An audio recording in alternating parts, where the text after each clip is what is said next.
Hey, me, Tammy Lowe, the Lazy Northern Gardener, and today I am trying something new with the thistle that had been taking over this particular bed. I'll show you in just a second here.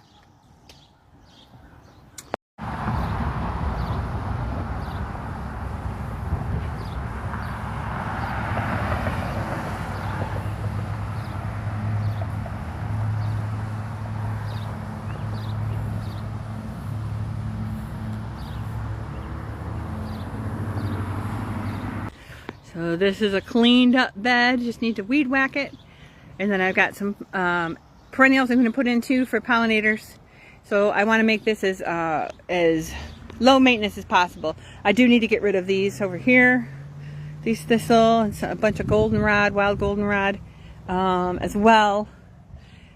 And make sure I keep some pathways. But anyway, everything old is new is what they say. And this was packed with thistle, even from last year. There. Okay, wipe the camera thing off. Even from last year, it was packed with thistle. This is where I was picking the zinnias. I was cutting the zinnias, adding them to a vase. This is where the thistle was. And what I heard someone say they use for thistle, and I thought, oh, I got to try that. Besides digging it out, because they do have roots that are pretty extensive under the ground. One thing they had mentioned about thistle management was to take one plant and apply just a little bit of Roundup to the one plant, and then the plant would take up the Roundup and put it through its root system, and it would kill the other ones as well. But I heard this instead, so I tried this. So here's my pile of thistle. There's a lot of thistle. Yeah. I think it's a lot of thistle. And it was already starting to flower, you know, for the pollinators and all that. That's nice. Wasn't going to seed, but it doesn't just spread by seed. It does spread by the root system. So I'm going to take this pile. It's pretty big. You can see my pruners for reference. And I'm going to put it along the fence here and start a no-dig garden. I got to leave some access over here. But I'm going to start putting my piles of big brush like that along the fence to get the grass and weeds from happening. So I have to get this one over here. But here is my method for this madness. Hopefully before it rains, I can get those plants in. Eesh. Okay, Tam. So I took my loppers, and as I lopped off one of the branches of thistle, of course I don't have my gloves on right now. Ow. Wear leather gloves, or wear gloves that you like, rubber gloves, so that you don't get poked. Hi, Hoverfly. Hi, Hoverfly. Yes, you can still get those. Yes, you can. You can still get some of that nectar there. I'm sorry that I had to cut all this down, baby.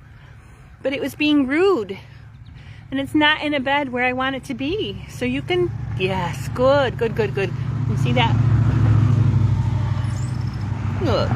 You can still get those flowers. All right, I'm not going to move this pile. I'm not going to move this pile till all the flowers dry out. Flowers. All right. So I took my loppers. This one apparently I pulled out somehow. I don't know how. But I would snip the plant at the base, at the stem, and I would just kind of leave the stem pointing at where I wanted it, where I wanted to take care of the issue. And good old salt.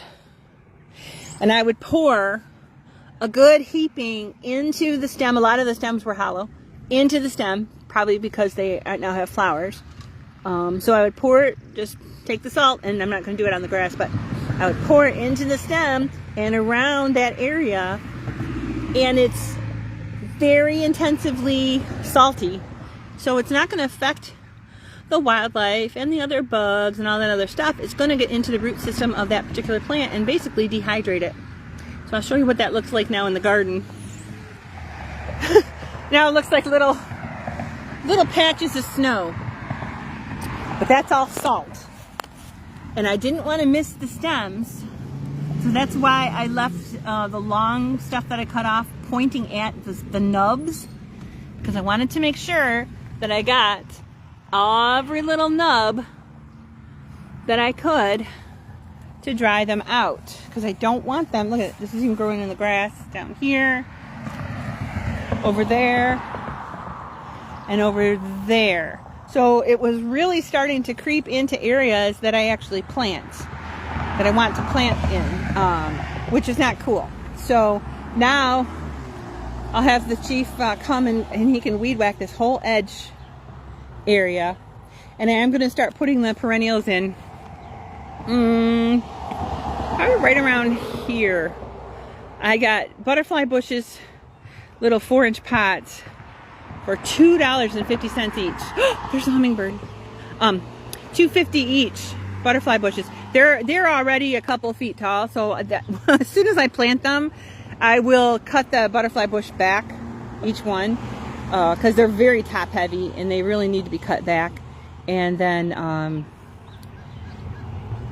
that'll be good. So I got those, and I got some more Monarda and 1 coneflower. And really all I wanted to do, I wanted to get more coneflowers because I know they just don't need a lot of care. Once you put them in and they get established, they don't need a lot of care.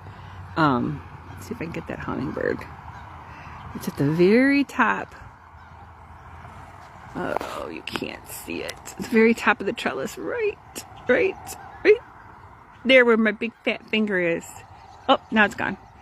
But it's getting food from those feeders that are right by the door. So this is what I'm trying this year. If you've tried it before, let me know in the comments. Let me know how it worked for you. I'm hoping to take care of this. And again, I would rather target, to use today's nomenclature, I would rather target the enemy than to use systematic approach of weed killing and using chemicals all through the beds. I would rather be very precise and take out exactly what's growing without harming the rest of it.